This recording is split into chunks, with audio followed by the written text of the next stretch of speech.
Ito nga pala yung Christmas tree namin. Maliit lang. 10 palapag mula sa baba hanggang sa taas. Sa baba, nandito yung mga Barbie dolls. Napapalibutan siya ng iba't ibang tao.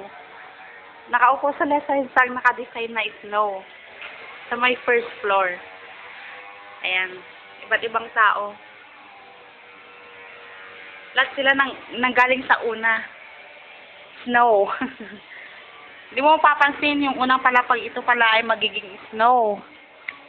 Yung pangalawa, magiging wellness na siya. Dahil nandito yung mga iba't ibang klaseng halaman. Napapalibutan ka ng mga angels at magpaparade na sila kapag may wellness na sila. Pwede ka na magparade. Pwede ka na mag-disco dito na sa mga balls.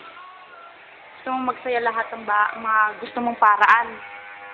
Para mawala ng kalungkutan at maging matalinhaga at saka talented ka lang. May pakita sa buong mundo kung gaano ka makagaling sumayaw at kumanta. Andiyan na yan. Andito na si Knight in Shining Armor, si Pink Hersey, si Sia Hamba, si Porcupine, ito siya mahalata si Broom. Dito na sila. Saka si Clackshoe. Si Clackshoe.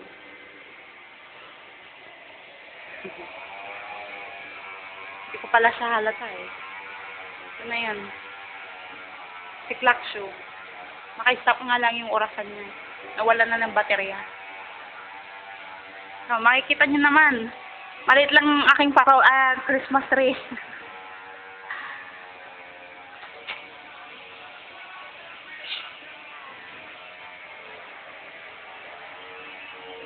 Oh, napapalibutan na siya. Nandito na yun. Sa pinakatuktok yung 3 tao.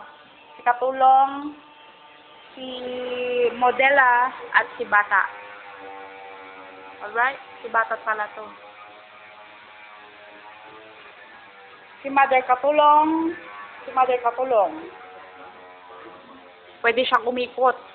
360 degrees Celsius, 360 degree angles. Ito nga pala si pagkababae niya, unang rose. Nasa taas rin siya. Ito yung ilaw nila. Hindi lang yellow, kundi blue. Blue-violet color. Yan yan, yung pinakatuktok niya. Ito yung curlers ng nanay ko. Pwede siyang mag-design dyan. Lalagyan niya na, oksutin niya na lang.